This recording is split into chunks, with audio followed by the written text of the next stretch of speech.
Olá, bem-vindos ao Cantinho da História.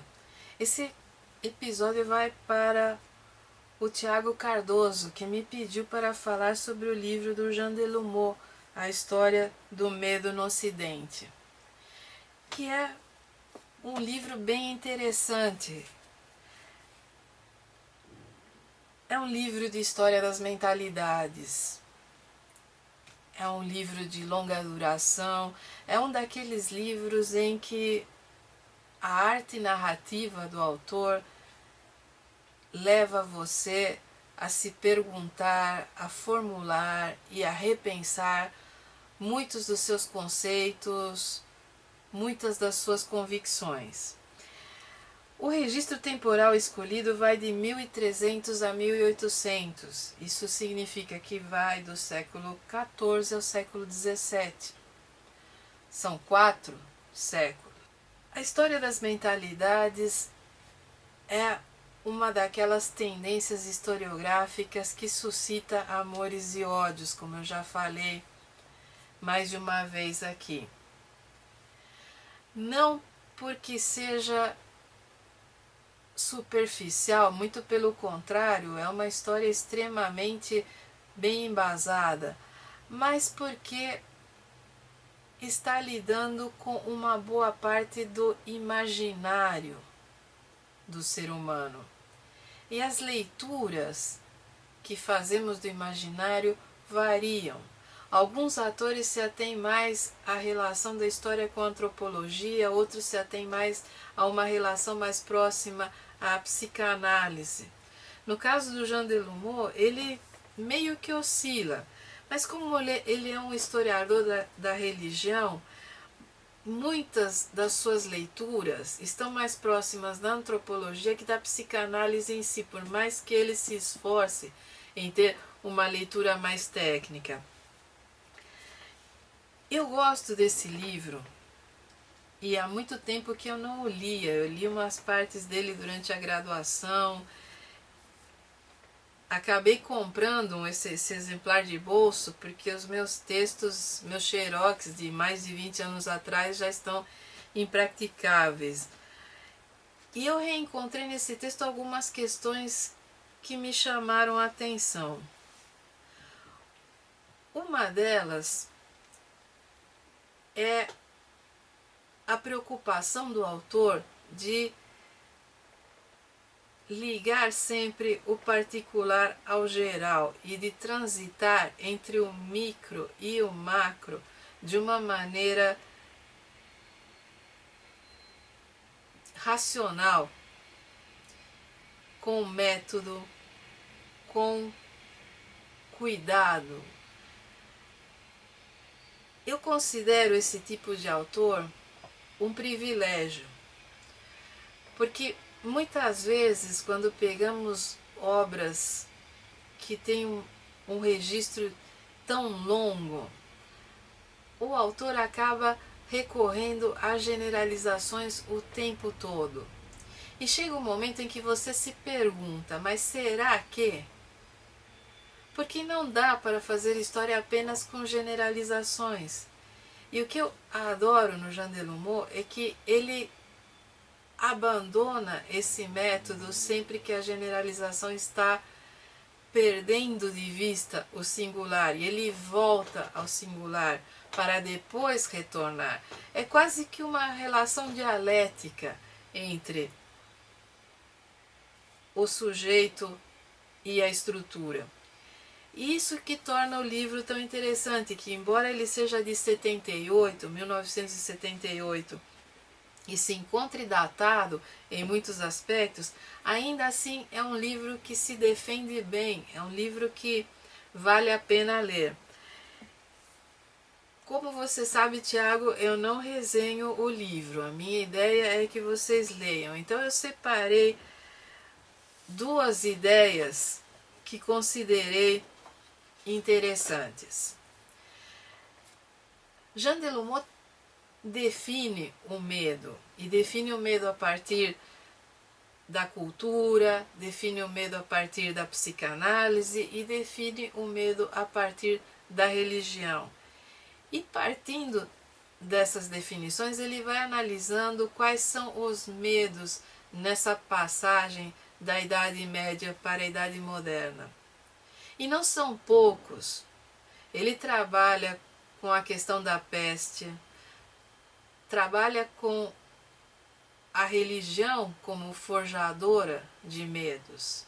A religião pega muitas vezes medos que são genéricos, medos que são irracionais e inerentes à condição humana e os transforma, os canibaliza e devolve aos fiéis de uma maneira muito mais aterrorizante, porque obriga o fiel a internalizar esses medos.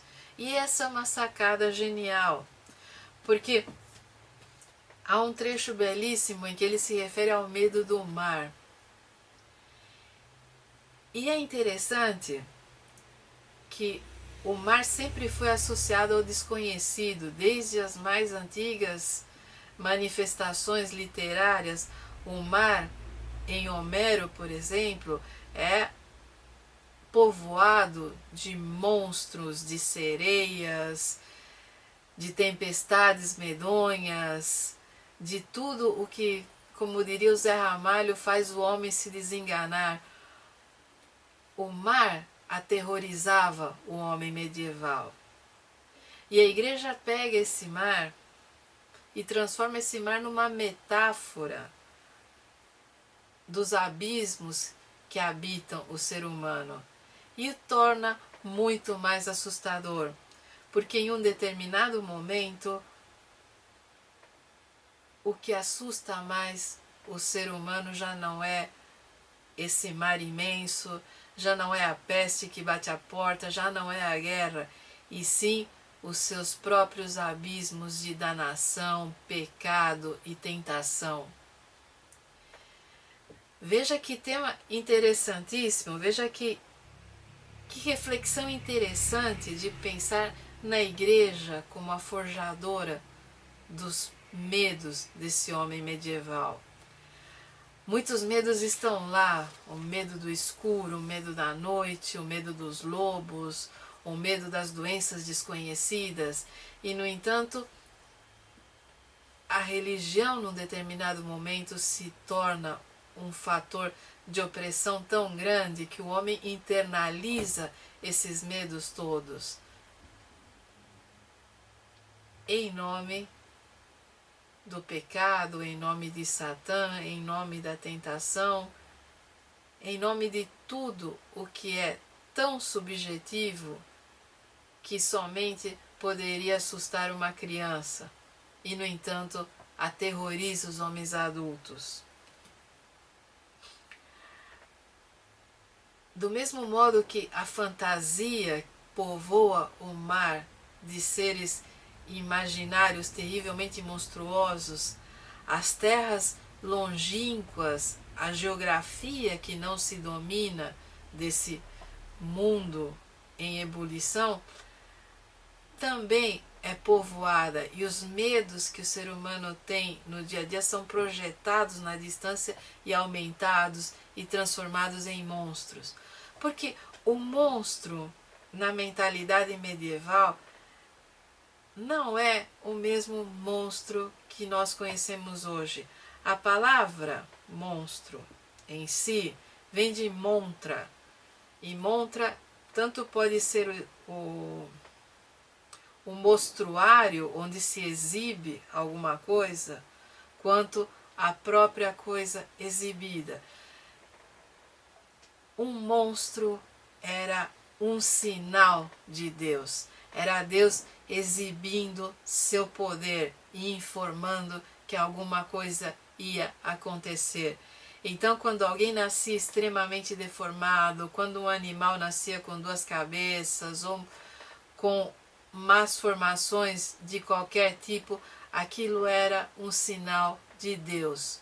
Um monstro é a demonstração do poder de Deus. Quando o homem medieval povoa esse imaginário, tanto no mar quanto nos continentes longínquos, com todo tipo de monstros, ele está projetando seus próprios medos, ele está projetando seus pavores íntimos, sua relação com Deus. E aquela ideia que a igreja impõe de que somos todos pecadores, estamos todos fadados ao castigo, não importa o que se faça. Nesse sentido, a grande discussão que enfrenta a reforma protestante e a contra-reforma de se o homem seria salvo pela graça de Deus ou por suas obras, mostra que os homens estavam apavorados pela perspectiva do inferno, apavorados pela perspectiva de não conseguir a salvação. É mergulhando nesses medos, é trabalhando um a um esses pavores do homem medieval na passagem para o período moderno que Jean Delumeau formula esse livro tão interessante. Se você não leu, e eu acredito que o Tiago tenha lido, que ele me pediu mais para a gente ter um diálogo, então eu me dirijo ao resto do pessoal. Se você ainda não leu A História do Medo no Ocidente, leia, porque é um livro delicioso de ler, embora essa edição de bolso ultrapasse as 600 páginas, de uma letrinha minúscula. Mas vale a pena. Eu sugiro para quem está nessa viagem do imaginário, esse livro aqui do Georges Duby. Georges Duby, que é por si só um historiador prolífico e muito interessante. Esse aqui é Guilherme Marechal, ou O Melhor Cavaleiro do Mundo. E é uma reflexão sobre a boa morte, por isso que eu considero um livro inseparável do Jean Delumeau. Por quê? Porque quando se escreveu sobre a morte, nesse período da década de 70 e 80, quem escreveu foi Philippe Arrier. E Philippe Arrier não é propriamente um historiador, era um homem de negócios que durante os finais de semana se dedicava à história. Então seu livro ficou prontamente datado e ultrapassado.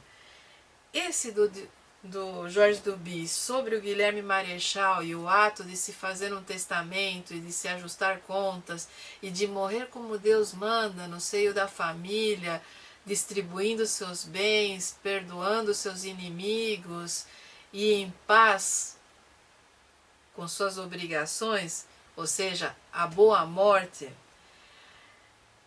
É genial a abordagem do Duby, o modo como ele elabora o texto permanece, é um livro que se sustenta também um bom tempo depois de escrito. Da mesma maneira que outro livro que eu considero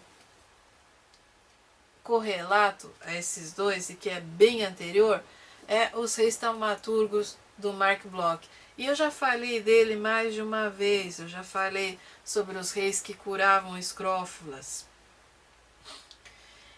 E sobre essa abordagem de história das mentalidades antes que os próprios pressupostos teóricos da história das mentalidades sequer fossem formulados. E nesse ponto, eu diria que é tão importante para a historiografia francesa como foi para nós aqui no Brasil Visões do Paraíso, do Sérgio Buarque de Holanda, que também é um livro de história da cultura antes sequer do domínio historiográfico de história da cultura ser definido. Então, eu recomendo os três. Eu recomendo o Mark Bloch, o Duby e o Jean Delumeau. A história medieval exerce esse fascínio em todos nós, principalmente num continente jovem como o continente americano que não teve nada sequer parecido. Os colonizadores que aqui chegaram com o imaginário medieval à flor da pele, procurando terras encantadas, procurando milagres de ouro, leite, mel e terras onde chovesse frangos assados e tudo mais. E na colonização sangrenta, no processo extremamente árduo de fixação numa terra estranha e na luta contra as adversidades do clima e tudo mais, esse imaginário se perdeu e surgiu a modernidade. Então, quando nós retomamos esses historiadores franceses tão eruditos, tão excelentes narradores, e tomamos contato com essa Idade Média tão rica que a historiografia francesa proporciona, a nossa capacidade para entender o processo de colonização do Brasil nos primeiros 2 séculos cresce de maneira imensa. Somente lendo esse tipo de obra é que a gente consegue dimensionar a obra dos diálogos das grandezas do Brasil, ou a obra do Frei Gandavo, ou todos aqueles primeiros viajantes circulando aqui pela América e contando suas maravilhas. Que muitas vezes o historiador mais pragmático, aquele historiador das estruturas e das categorias, olha para esse tipo de obra e despreza e diz, mas é um monte de fantasia, por que eu vou me preocupar com algo tão volátil e ridículo como esse monte de imaginação desenfreada? E, no entanto, é nesse discurso do imaginário que melhor nos aproximamos do colonizador. É nesse discurso do choque entre a fantasia da cocanha e o continente americano propriamente dito que nós podemos dimensionar o que foi a colonização e o que constituiu, qual o impacto mental, não apenas para os europeus que aqui chegaram, mas para os que lá ficaram e receberam suas narrativas. Então, não apenas para viajar na Idade Média, mas também para entender a história do Brasil, eu recomendo a leitura do Jean Delumeau, do Georges Duby e do Marc Bloch. Espero, Tiago, ter correspondido à sua expectativa e espero que você entre em contato para a gente conversar um pouco mais sobre o livro. Você sabe, né, que podem me encontrar lá no Facebook, na página Cantinho da História, ou no meu blog que vai passar aqui embaixo. Qualquer outra pergunta, qualquer sugestão, crítica, podem mandar que eu respondo.